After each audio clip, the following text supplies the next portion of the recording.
What's up guys, and welcome to today's video. So in this one I want to talk about this tendency that I often see with people who train in many different disciplines, where they're kind of looking for these really simple solutions, or these like hacks you could call it, to sort of achieve a really high standard without really doing any work. And this is often called the magic pill syndrome, where people are they get this idea in their mind that there's going to be one certain thing that they can do to accelerate their progress, when that doesn't really exist. Now, there are also a lot of people who already have quite a bit of experience with training, but who seem to have fallen into a magic pill type mentality once again, but further down the line, which can be more difficult to spot. There's a few telltale signs in the way this expresses itself, being that that person will always be hopping between different gimmicky new training methods and jumping onto trends, all the while not really having a firm grasp or solidly consistent practice of the fundamentals. A really common way this expresses itself is in bodybuilding, for instance, where people get this idea that now I'm training, I'm lifting weights, I need to eat everything in order to build muscle, I'm just going to shovel in the food and whatever it is, it doesn't even matter. And then months down the line, they're wondering why they don't look like Dorian Yates. So it's incredibly important to have the intelligence to understand if the methods you're using are suitable to the level of training you're doing. And in this example, unless you're training as hard as Dorian, which literally nobody is, then your excessive calories are just going to make you fat instead.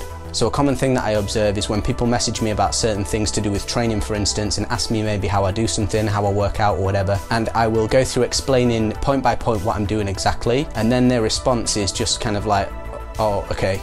And it's almost as if they had this like preconceived idea of what they wanted me to say. A few weeks later, they will then message me again with the same question, just worded a little bit differently, and it's like they don't really understand that I kind of already told them all that already. The main thing that I can put this down to is the fact that the vast majority of people just like to basically flirt with the idea of being great at something, but such a thing does not exist without sacrifice. Without sufficient dedication over time, they don't see results quickly enough and fall off the wagon, becoming subtly discouraged, and then end up asking the same questions again. Now, the reason I say this is quite subtle is because some people will quit at this stage, whereas others will then go on to look for other solutions, and that's where they begin attaching gimmicks and things like that onto their training. Now, the reason I am so adamant about stressing the importance of this is if you're doing these things, you need to really become aware of it, because if not, you might fall into that trap of becoming one of those people who ends up training for years but never really sees any progression over the time they've been doing it. Now, it's not what people want to hear, but the secret does not lie in supplements or using cryotherapy or something like that when you've only trained twice in the week for 20 minutes a time. It's in the fundamentals of the activity that you're doing. Like, look at this footage of me here. Yes, I'm doing some advanced techniques like these elbows and things like that, but the vast majority of techniques I'm using here are the most basic boxing punches that you'd learn at your first class, and kicking techniques that can be found in a vast array of martial arts styles. If you were to also see me during a complete training session, the majority of techniques that I use are just these basics. Now, to add to that, when you see me doing some more of these advanced kicks, like these spinning back kicks for instance, the reason I'm so good at this kick is because I've done literally thousands of basic side kicks, so it's no problem to add the spin on the beginning. I saw Tyson Fury making fun of another boxer's obsession with these scientific training hacks. I can't remember exactly who it was now, but he said something like, boxing is just hitting pads, sparring and running, and although he was saying that in jest and making a bit of a joke, he's absolutely right. This is how you actually get good at things and experience more accelerated improvement, mastering the absolute fundamental techniques and then practicing them again and again and again, every time you train actually. Then the rest becomes easy. This is why my techniques look very crisp and sharp, because I've literally repeated them just unnumbered times.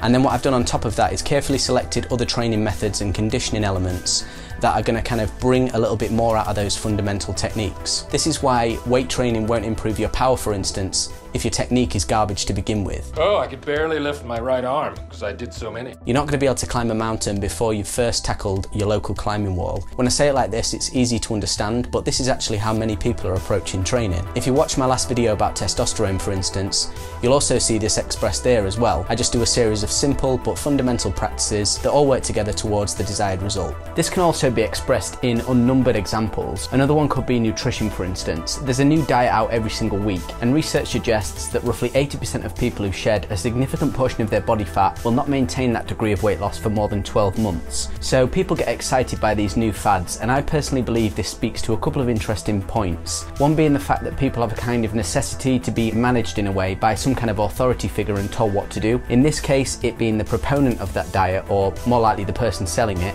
and also in the hopes of that magic solution. Now, I was talking to Adam from The Bioneer about this, and he said something very true that speaks to the theme of this video, which which was that he noticed how many people are always willing to do something really extreme in the hopes of this magic result, like some mad kind of liquid cleanse or something like that, but won't follow a simple healthy diet consistently. So they do have some degree of personal industry and discipline, but not enough to take the simple route of consuming the majority of their calories from simple unprocessed sources, being mindful of portion sizes and so on. All the things that are actually way easier to do. And this really is what I want to get across in this video, is that results are generally seen by employing simple methods consistently, which is actually far easier than looking for that shiny object to open all the doors for you. Now, it may take a little bit of time to kind of get into this new routine, and your brain may also resist the change at first. You might also notice that certain things you are trying out might not be working, but this is just a part of a natural adjustment process. So as long as you're not kind of jumping onto something new all the time without sufficiently trying it long enough to see results, then you should be good. But regardless of that, the major portion of what you're doing should revolve around the fundamentals of your chosen field. Eventually, you will get into your groove a little more, you'll have some results, and that will boost your confidence, and things will start to feel much more natural. Be careful not to fall into this mentality, which is something I personally did in the past as well, which is this thinking that, so if one is good, then two must be better, right? So somebody messaged me the other day, and he won't mind me using him as an example for this, about that testosterone video where I spoke about intermittent fasting, and he said something along the lines of, oh bro, I've been doing, 30+ hour fasts, is it okay to train in this state? Now this comes from a place of enthusiasm, which is a positive thing, but it just doesn't work like that. Every type of activity has some range of time, intensity, repetitions, etc. in which they become effective, but they also have a range either side of that, on one side where they haven't done enough to see results, and the other side where they're doing too much to the point of diminishing returns. Just because doing 100-meter sprints is good for developing explosiveness in the legs, it doesn't mean that doing 500-meter sprints is going to be more effective. It just doesn't work the same way. Now in this example of the fasting, prolonged period can be good for certain purposes, but what I want to achieve, and what this guy also wanted, that's going to be way too long. I want incredible performance from my body, and if I fasted too long and then tried to do that, it's just not going to have the same effect as, say, a 16-hour fast, which is what I do. It really comes down to just having a solid plan in which the foundation is made up of elements that are going to improve all of the core competencies of your activity,